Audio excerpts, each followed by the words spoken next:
hindi sa casino dito. Wala pa, kakastart ko lang. Ano? Ako na. Lalaro sila. Yes. Alright, kaya nanood ako na naglalaro sila ng Chinese chess yata yun. Lakad muna tayo. Dito tayo sa bandang part ng Macau. So, sa Sansan. Nasa Sansan na kami. Sansan. Okay. Nasa ba? May McDonald's yan, no? Rivera. At tayo.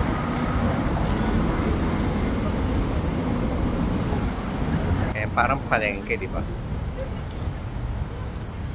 So, actually dito, pagka nandito kami banda, fresh ka dahil sa mga hotels sa Macau, wala namang, hindi man pwede maglaba.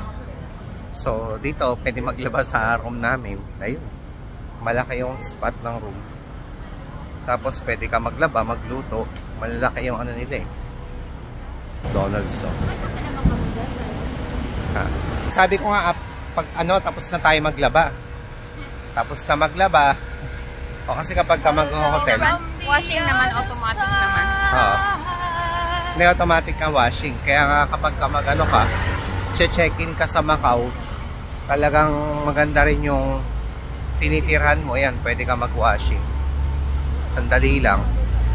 O, lahat ng damit namin, 1 week na damit namin, o di tuyo.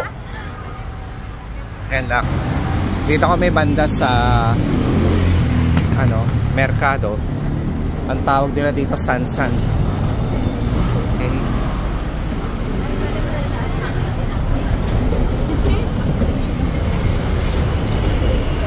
Lakad sa gilid.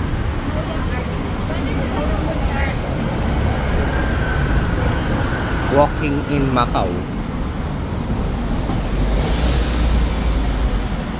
Punta na muna kami dun sa mga meet up ng client. Okay. Meet up muna tayo ng mga client. Lakad muna kami. Alright, see you guys.